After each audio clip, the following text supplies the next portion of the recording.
pun sulit apalagi. Aduh.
Partai Buruh menang. Partai Buruh nomor 6. Terima kasih kawan-kawan semua. Masih semangat? Masih siap bermalam-malam di sini? Siap. Masih siap sampai pagi? Siap. Luar biasa, arek-arek Surabaya, arek Jawa Timur. Hari ini di depan kita Presiden KSPI sekaligus Presiden Partai Buruh, Bung Haji Said Iqbal. Kita berikan pos yang meriah pada pimpinan kita, kawan-kawan. Hidup buruh! Terima kasih kawan-kawan semua, para pejuang buruh Jawa Timur yang telah teruji dari tahun ke tahun, senantiasa saminah wa atonah terhadap para pemimpinnya. Kita tunduk dan patuh kepada instruksi organisasi.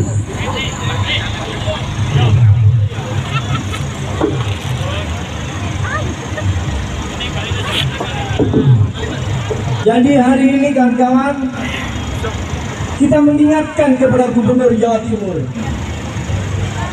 Sudah sekian tahun, sejak 2019 hingga saat ini, kita selalu diberikan kado yang sangat menyakitkan, di mana penetapan upah minimum jauh dari yang menjadi harapan kita. Sekarang seluruh Indonesia melakukan aksi yang besar seperti hari ini. Ini baru pemanasan, kawan-kawan.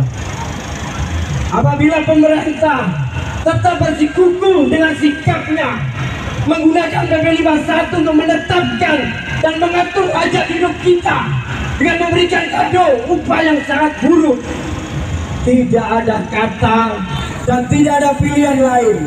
Kita harus melakukan perlawanan sampai tiada penghabisan, kawan-kawan. Siap melawan? Siap melawan? kenaikan upah di Sidoarjo yang konon katanya daerah yang memiliki bandara internasional, yang memiliki terminal terbesar se-Asia Tenggara, naiknya cuma 30.000. Penghinaan atau tidak? Pelecehan. Kota Gresik, kota tua kita, hanya akan diberikan kenaikan sesuai dengan PP 51 sebesar 33.000. Penghinaan atau tidak? Ngerti kalah anak Kabupaten Pasuruan? Mana anak Kabupaten Pasuruan? Mana Pasuruan? Mana Surabaya? Mana Sidoarjo? Mana Mojokerto? Mojokerto ada ujung jalan sana. Ada Gresik. Sing paling akhir Surabaya. Pantes. Karena ini adalah kandangnya Surabaya. Pasuruan hanya akan diberikan kenaikan 22.000. Ini adalah sebuah bentuk penghinaan. Makanya dari semalam dan hari ini kita tegaskan kepada pemerintah, kami menyatakan menolak dengan keras apabila gubernur tetap menginginkan adanya kenaikan sesuai dengan PP 51. Gubernur Desember sudah habis masa baktinya. Berilah kado yang istimewa kepada rakyatmu. Selama 5 tahun mereka memimpin, belum pernah kita diberikan kado yang istimewa. Makanya kita ingatkan kepada Ibu Gubernur yang tercinta, berikanlah rakyatmu dengan kenaikan upah yang layak. Jangan hanya bisanya menghina dengan kenaikan upah yang sangat rendah. Maka kawan-kawan, kita harus tetap satu komando, satu instruksi. Ini masih pemanasan kawan-kawan. Ini masih tes sound system, tes sound. Pemerintah masih berpihak atau tidak? Pemerintah masih mendengar ucapan kita atau tidak? Kalau sudah tidak mendengarkan, kalau pemerintah tidak peduli dengan hasil kita, kalau keadilan sudah tidak bisa kita dapat di ruang-ruang pemerintahan, carilah keadilan dengan cara kamu tutup jalan-jalan sebagai simbol berlawanan kawan-kawan. Sepakat? Wis, kalau pilihan wis ngawur-ngawuran dari ini Bosonojo, wis dari ini yang Bosonojo kasah-kasahan ya itu ya. Iya kan? Tidak bisa diajak bicara. Makanya kita ingatkan hari ini, kita masih tetap sabar, santun demonya. Tapi kalau tidak dihiraukan, siap untuk mogok nasional, siap untuk melumpuhkan pabrik, siap melumpuhkan jalan-jalan. Ya itu yang namanya warisan yang luar biasa. Itu kita berikan kesempatan kepada presiden kita untuk menyampaikan orasi politiknya terkait dengan perjuangan kita hari ini. Kita berikan aplaus yang meriah buat presiden kita. Bismillahirrahmanirrahim. Assalamualaikum warahmatullahi wabarakatuh. Waalaikumsalam warahmatullahi Salam, wabarakatuh. Om Swastiastu, nama budaya, salam kebajikan. Semoga kita selalu dalam keadaan sehat walafiat, sesuai doa dan salam agama kita masing-masing. Kawan-kawan pemimpin gerakan buruh yang bergabung di GESPER, kawan-kawan buruh-buruh yang berasal dari seluruh kabupaten kota se-Jawa Timur, kawan-kawan yang menjadi calon legislatif Partai Buruh, kawan-kawan yang menjadi pengurus Partai Buruh, ishadu, kau bersaksikan hari ini Tuhan telah menurunkan para malaikat. Tuhan telah memastikan bahwa kemenangan kaum buruh, termasuk kemenangan Partai Buruh di Jawa Timur, insya Allah lolos di dalam parliamentary threshold. Tuhan tidak buta, Tuhan tidak tuli, Tuhan tidak akan membiarkan orang-orang serakah, greedy, rakus, yang selalu merasa menang, yang selalu merasa bahwa kekuasaan adalah alat ia untuk memperkaya diri. Saudara, ishadu kau persaksikan, Tuhan tidak akan buta dan tuli. Boleh jadi bahasa analogi saya, Tuhan sedang tersenyum ketika memastikan hati dan pikiran seluruh buruh-buruh yang ada di Jawa Timur, kaum petani yang ada di Jawa Timur, para nelayan yang ada di Jawa Timur, para working class, we are the working class, kelas kerja yang ada di Jawa Timur, dan tentu di seluruh Indonesia. Sebuah partai telah dilahirkan dari rahimmu sendiri. Saya mau tanya sama kamu, coba cek, ada nggak partai politik yang datang membela kamu berjuang untuk upah? Ada atau tidak? Ada atau tidak? Tinggalkan mereka. Tuhan sedang tersenyum memberikan alat kepadamu. Mereka tidak akan peduli sama kamu. Dalam hadis yang saya pahami agama saya yakin semua agama sama. Hadis Sahih Bukhari Muslim. Bayarlah upah buruh sebelum kering keringatnya. Kau tanya sama partai-partai agama itu, dia tahu hadis Sahih Bukhari Muslim 1289. Bayarlah upah buruh sebelum kering keringatnya. Kenapa mereka tidak hadir di tengah-tengah kita? Kenapa mereka membiarkan kita berjuang sendiri, berpeluh keringat, berurai air mata, bahkan meminjam uang hanya untuk sekedar berjuang menaikkan upah? Padahal mereka menyatakan partai nasionalis religius, mereka menyatakan partai nasionalis, bahkan ada yang menyatakan partai agama. Coba periksa, adakah partai-partai itu datang kepada kamu untuk memastikan perjuangan upah? Ada atau tidak? Tidak. Sampaikan pada orang-orang kecil itu, mereka nggak peduli maka ayat-ayat agama hanya dijadikan alat untuk mengeruk uang dan kekuasaan.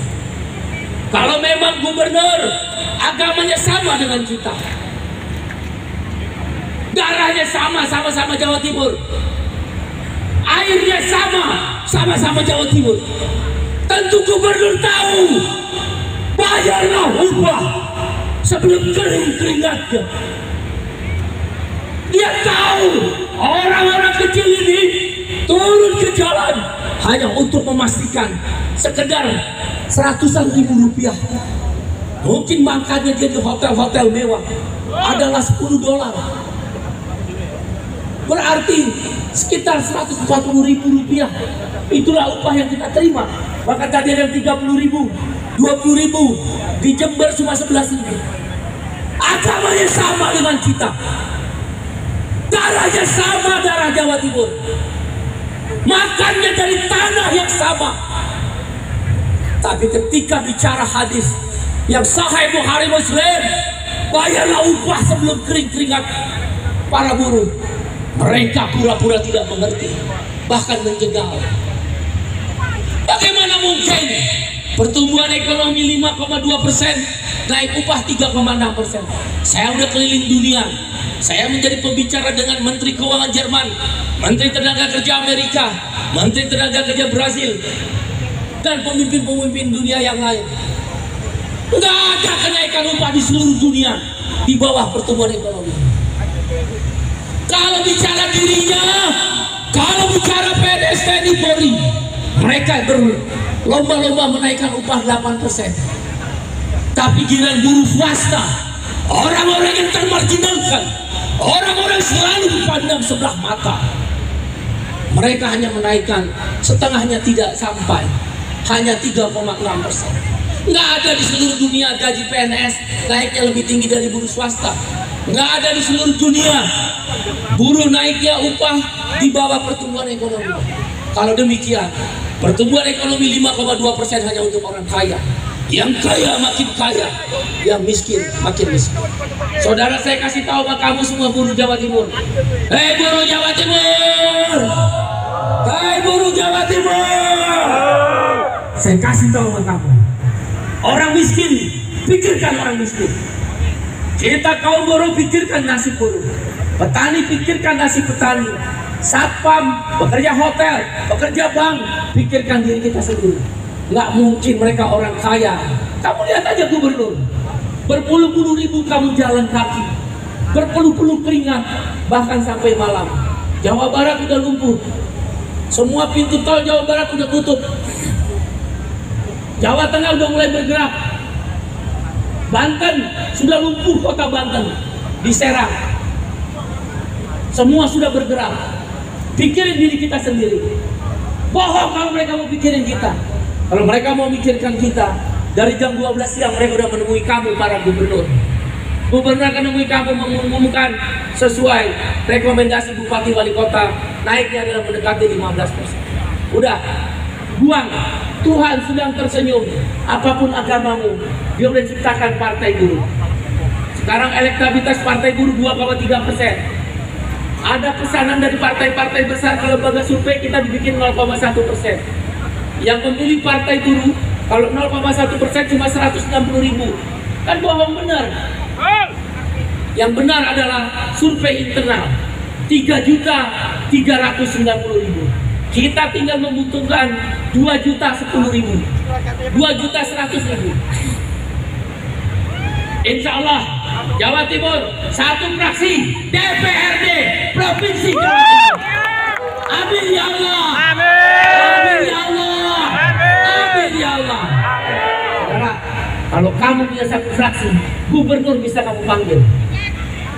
Kamu demo habis-habisan, fraksi partai buruh pinggir panggil gubernur.